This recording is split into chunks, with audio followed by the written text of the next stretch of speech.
when the comrade, well, the executive director, Andrew Vincent, he was speaking, he talked about a little thing we had yesterday, because you all would know that BIGU is the recognized majority union here, and problems in negotiations. And we come to sign a contract, and the blasted HR manager decided that half of the bargaining he wanted to tear out because they're on contract. So immediately I gave him a lecture on why contract workers are part of the bargaining. You know? And when Andrew Vincent came and he said, he reminded me that in 1972, you see now where students pelting teacher. In 1972, secondary school teachers were on the march in this country. Power to the students, you all remember that? Yeah, down in South, Josephine and all that in South. Yes, yeah. Yes, we used to be on the promenade and marching. And where I get a bit scared is when Josephine stand up one day and tell the police, if we don't shoot Paul, we go shoot back Paul. So all of that went on. Not UE students, you know. Secondary school students was marching conscious in the 70s.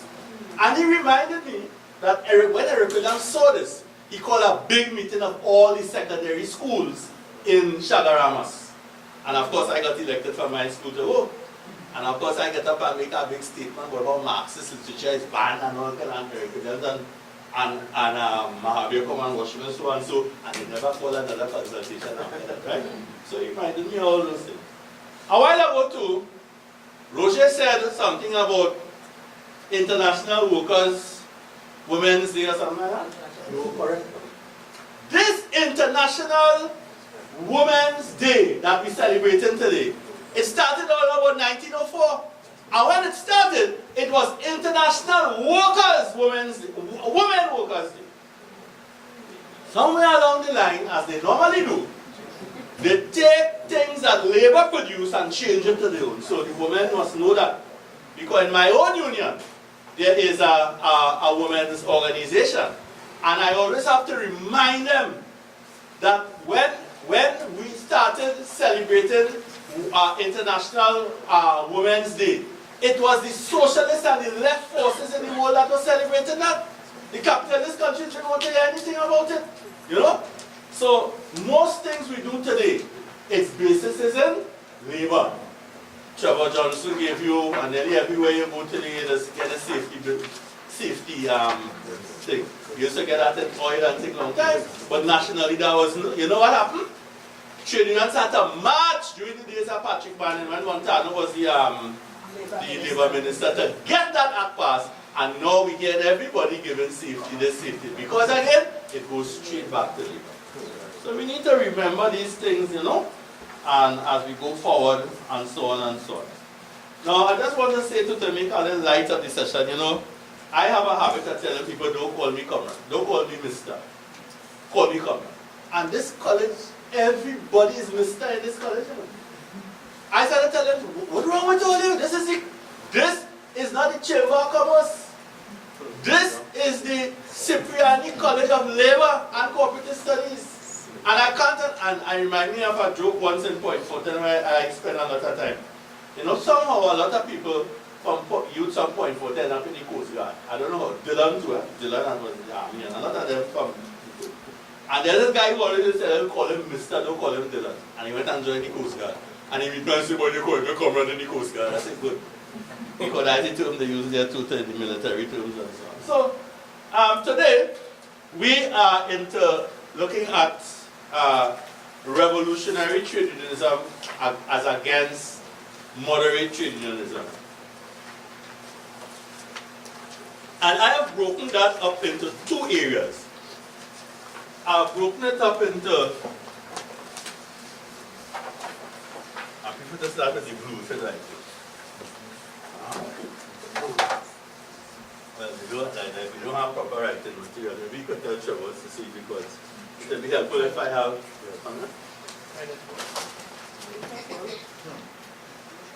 no, I'm not seeing any stuff that writes. These are old stuff that is. If we can get one or two, it would be helpful, but other than that, You'll have to do your own writing then, because I thought I would. I've broken it up into two pieces, two parts. One, I'm calling it Approaches to Trade Unionism. I think a woman has again come to the rescue. Thank you. That's one word. It's not writing. Yes, it is. Very likely. Approaches to trade unionism. That is the first one. And then the second one will deal with what we call models of trade unionism or trade union. Right? And let us begin. When I was asked by Common Aussie to deal with this approaches to trade unionism, we decided to structure the this piece into what I call Butlerite versus Fosterite trade unions or trade unionism. And there's a handout that was prepared.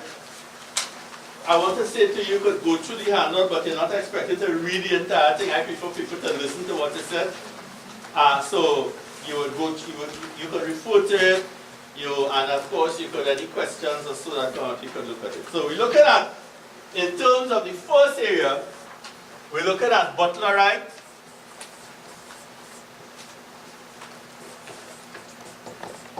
as against the Fosterite approach. Now, I don't have to tell you who Butler was, but I'll spend a little time on Foster. If we look back on an individual basis to our first contacts in the trade union movement, or if we recall our initial focus on becoming a trade unionist, and let me just stop there, there's a difference between being a trade union member and a trade unionist. It is very easy to be a trade union, become a trade union member. You pay your dues, you sign up a form, the executive accepts you, and you are a trade union member. But to become a trade unionist is a totally different process. And I view you all inside here as trade unionists, not as trade union members. Yes, a different, you're members too, but you're more than that, a trade unionist, right? And if you look back to that area when you became trade unionists, invariably, we would have begun with seeking out an understanding of the Industrial Relations Act, Chapter 8801. That's the first thing most trade unionists, when they say, when you come at you, what they say, well, tell you, read the IRA. When our union started, Michael, as I was a school teacher at the time, teaching in a girls' high school, by the way, in Belmont, Michael sent me in the court and he said, read judgment. Nothing wrong with that. He said, read judgment. And I read judgment, and read the IRA, learn the IRA. Now, this law, which came into being in 1972, replaced the Industrial Stabilization Act of 1965. Now, prior to that, prior to 65, there existed very limited legislation, such as the Trade Union Ordinance. There are a few others about already protection of property and rights act, just few laws. So, but basically, we didn't have any real regulations and laws as the ISC and the IRA brought into being. Certainly, there was no functioning industrial court. When you do the research, you see that they in fact passed a law to bring in an industrial court, right, in some 1918 or 26, far back so, but the court never came into being. So let's take that out of the woods. I'm making the point that before 65, there was no industrial court.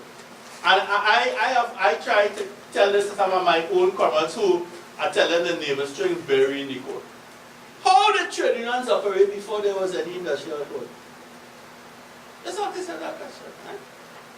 As trade unionists, we must always have a sense of history. We must do the research which will carry us back to the formation of the early workers' organizations in Britain and the passage of legislation inclusive of the Combination Acts. And that is another thing, because I expect when you all leave here, there's something called Google now. In my days, you had to go Sunday evening to the library in Point Forte where there's a big fat woman who never like me. Every time she see me, she find out she shouldn't come in the library. Anyhow, it's not easy for people. The combination acts. When you read that about the combination acts, you'll learn a lot about how the trade union movement was formed in Britain and Europe. It's important to have an understanding of that. And these laws, these early laws were there to repress the trade union movement, right? At first they called us conspirators. They said we were against, there were certain antitrust laws used against us and all of that. So initially, trade unions were regarded as illegal combinations. You see, coming together and acting in concert, that was sedition as far as they were concerned, you know. Which engaged in conspiracies against employers. Only common law existed at the time, and as the struggle developed, statutory law replaced common law, giving certain rights to trade union leaders, but also limiting the operation and scope of the trade unions. Now we have to understand what we're saying there. What we are saying there is that prior to starting, well let's define it. I like to define everything so we need to understand what we're doing. Common law is law that was developed over the years. In terms of Britain, Britain is a place of a whole set of courts, village court, regional court, kind of courts, and based on the judgments that they gave over the years, that was described as common law. But that law, those laws really came about to protect property. Property was the most important thing in those days, right? So, even up to now, there are times an employer will try to tell you, well, let's look at a contract. They say once you enter, a worker enter a contract with an employer, it is two equal partners that sign that contract. Nonsense. Because when you go looking for a job, the employer always stronger than you. And most of the time, because you want the job, you just say sign here and you sign. Some people don't even read. Now, statutory law is law that is passed by a parliament. Now, who elects the parliament? The people. Right? And statutory law has given certain rights to trade unions and to workers, but at the same time, it has limited the scope, limited how we operate. Look at the IRA. It gives us some rights, but it limits you. Tell you about your books, your minutes, everything that it interferes with everything. Okay? So this is the point being made here. The fundamental point here is that trade unions existed prior to any form of industrial relations legislation. It's that simple. Trade union existed before any industrial relations laws. And as I used to tell my students here, when you're looking at industrial relations, you have to remember, and you're reading industrial relations book, you have to remember industrial relations was practiced even before there were any books on industrial relations. It's just like medicine. Medicine existed before anybody wrote about it, you know. But at a certain time, fellas had to write. In industrial relations, the first thing was descriptive. Fellas just writing what's going on. Then they started to analyze. Then they started to have theories, so principles developing and all of that, right? So, continuing, however, there are two different and distinct approaches to trade unionism, which is being practiced in Trinidad and Tobago today. And these two approaches are rooted in historical antecedents. It has come from the history. These two different approaches can be described as the Fosterite approach and the Butlerite approach. And they have existed side by side, historically and at present. In times of crisis, sometimes they merge, but normally they exist side by side. To begin our understanding of this phenomenon, it is quite useful to quote from a book written by Khafra Kambon titled Bread, Freedom and Justice. And it is good to give you a little background. In the 70s, I used to say George Weeks was the most revolutionary leader in Trinidad and Tobago. And he called in the Black Power fellas when they were marching in 1970, and he called them in and he said, well, they're bright fellas at university degree and thing, and he used to get them up. And Khafra Kambon was, had to write a book about George Weeks, his autobiography, and was titled Bread, Freedom and Justice. It's a book you all should get and keep in your libraries, right? In this book, which is a political biography of Comrade George Weeks, it is explained that on the heels of the British troops leaving Trinidad after the Butler Revolution, and I call it the Butler Revolution, people call it the Butler disturbances, the Butler strikes, the Butler riots, the Butler rebellion. Sometimes I refer to it, and I don't like to use the term disturbances, right? But I am referring to it as the Butler Revolution because it was a revolution. It did not succeed in every way, but there were successes with the Butler Revolution. Okay, and I'm making to the point here is that Kaffer is making the point in his book that on the heels of the troops, the British troops being pulled out of Trinidad after the Butler Revolution, in addition, the British did two things. In addition to the Moyne Royal Commission of Inquiry being assigned to the entire British Caribbean, the Foster Royal Commission of Inquiry was assigned specifically to Trinidad. Now, if you remember Eric Williams, every time something happened in Trinidad, he used to bring what is called a commission of inquiry. Remember that? Come on, Prentice? Yeah. And then till he gets fed up, there were so many, he brought a commission of inquiry to investigate all the commissions of inquiry. You remember that? Right. So he learned from the British. And when the British saw what went on in this place called the Caribbean, they sent out the Moyne Commission, and the Moyne Commission went right to the Caribbean. But they treated us specially. They gave us the Foster Royal Commission of Inquiry. Now you need to understand what was going on at that time. At that time, in the British Parliament, you had trade unionists.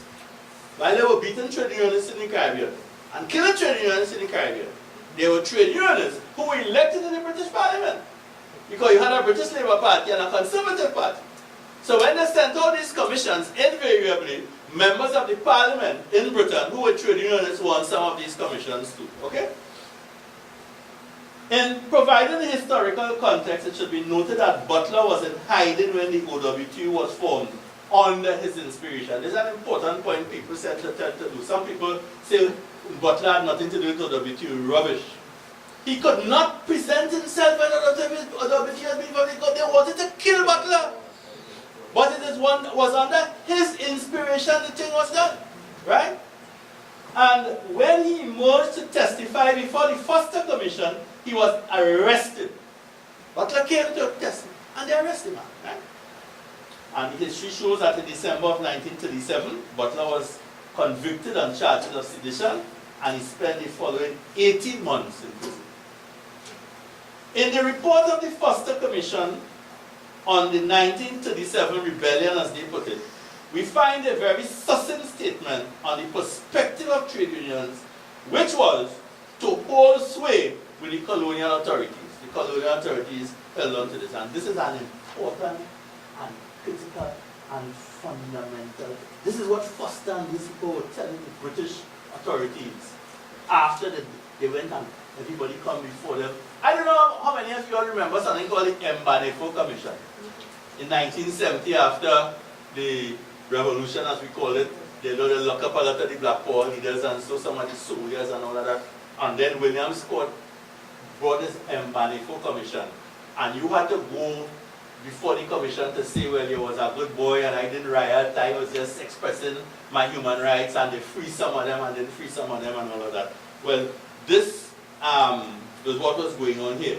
And at the end of it, Mbanefo wrote a report. I don't know if you know. He said there were only two communists in Trinidad, one named John Poon and I can't remember the other fellas.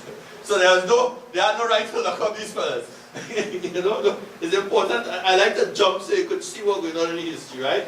But hear what this guy was saying after this commission of inquiry. And they didn't leave Britain and come down here and talk to leaders and talk to church leaders and talk to women and talk to police and write just for you. Hear what they say. Such a movement, meaning the trade union movement, given sympathetic guidance by the government, in other words, they were saying the government should sympathetically guide the trade union movement. That's what Foster was saying. And a tolerant encouragement on the part of employers. They say the employers should have a tolerant encouragement, right? During the transition stage of its development, meaning you're developing it from just being, as they call us, rabble rousers in those days, to be good trade unionists, walk around with suit and tie and so on, I guess, is the surest means of securing industrial stability and the removal of extremist tendencies. Now, I don't know what industrial stability means. All of us like that. Because if you have stability, you could then, your trade union movement could then go into other things, recruitment, so on. If you have all the time, you're in problem, right? And the society don't like that either. But Foster was saying that if the movement develops in this way, it will rid the movement of extremist tendencies. So we could get rid of Roger, and we could get rid of Ozzy, and Matthews, and the Beak and them, and keep the nice, decent fellas like Cabrera. What Foster was really saying was that it was necessary for the Butler right approach to be erased from the trade union movement. And I want them to understand that. They didn't want this thing called Butler, this madman called Butler, who used to get up and say, comrades! And from the time he started to talk, people come in. Imagine a man could simply tell people, would you let them take me? And next thing they burn 2-3 policemen. Power of the man, right? And I'm asking the question, who comprised these extremist elements? You know who comprised them? What they called extremists was really revolutionary trade unionists. That is the point people make. Now, a revolutionary don't have to be a fellow with a big mouth like me all the time. Understand that a guy can be very quiet, very reserved. You see what is in your mind and what is in your heart is what comprises this. And what do we mean by the Butlerite approach? Because what Foster was really saying is pass laws, make the trade union decent, accept the trade union movement, right? And remember the Moyne Commission, you should read up on that. The Moyne Commission talk about, in those days, you didn't have ministries, you had departments. So you had the Colonial Secretary Department, you had the Commerce Department, but there was no labor department. Moyne said put in a labor department. So when Ozzy, a group of workers in South tell Ozzy,